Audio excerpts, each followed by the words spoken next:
तरह से तीनों राज्यों में नए नेतृत्व को लाया गया है। आपको याद होगा, अगर राजस्थान की बात करें दीपक जी, आप उस समय आपने खुद भी इसको कवर भी किया होगा कि जब भैरव सिंह शेखावत जी का समय खत्म हो रहा था या उनको पार्टी लगा कि अब नए नेतृत्व को लाना चाहिए, तो उस समय पुराना नेतृत्व भैरव सिंह शेखावत ने भी विरोध किया था। एक मिनट रविंद्र, मैं 1 मिनट के लिए आपको रोक रहा हूं, 1 मिनट के लिए रोक रहा हूं। कलराज मिश्र, खुद भारतीय जनता पार्टी का एक बहुत बड़ा ब्राह्मण चेहरा, भजन लाल शर्मा जी, उम्र 56 साल, पहली बार लड़ा, चुनाव जीते हैं, बीजेपी की संगानेर सीट से जीते हैं, अब वो मुख्यमंत्री होंगे। साथ में आपको कौन कौन दिखाई दे रहा है?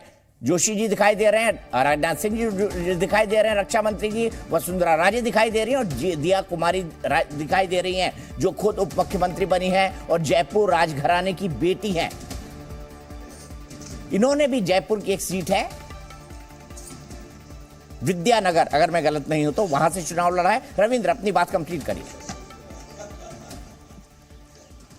बिल्कुल दीपक जी, बस एक उदाहरण दे दूं कि 2003 के आसपास जब भैरव सिंह शेखावत की जगह पर वसुंधरा राजे को नेतृत्व दिया गया था, उनको खड़ा किया गया था, तो उस समय भी जो पुराने नेता थे उन्होंने विरोध किया था, आपको पूरी अच्छी तरह से याद होगा। लेकिन 20 साल तक वसुंधरा राजे ने पार्टी की वहां नेतृत्व किया, दो बार सरकार भी बनाई, अपने दम पर बनाई। उस समय प्रधानमंत्री नरेंद्र मोदी नहीं थे, तब भी उन्होंने अपने दम पर, कहा जा सकता है कि वसुंधरा अपने कद पर और पार्टी की कमल के फूल पर उन्होंने सरकार बनाई थी। लेकिन जाहिर थी इतने समय बाद अब भविष्य का नेता चाहिए, क्योंकि केंद्र में प्रधानमंत्री नरेंद्र मोदी जैसे एक चेहरा है और अमित शाह जैसे सशक्त अगर कहा रणनीतिकार है, तो ऐसे में पार्टी कहीं ना कहीं एक चांस ले सकती है स्टेट में, और इसलिए लगातार लिया जा रहा है। आप चाहे छत्तीसगढ़ हो या फिर मध्य प्रदेश हो या फिर गुजरात हो या फिर आप राजस्थान में, नया नेतृत्व चाहिए अगले 10-20 साल तक। और इसलिए भरत लाल शर्मा हो या दिया कुमारी हो, दूसरे नेताओं को नेतृत्व दिया गया है कि जो पार्टी की नैया 2024 की तो नहीं,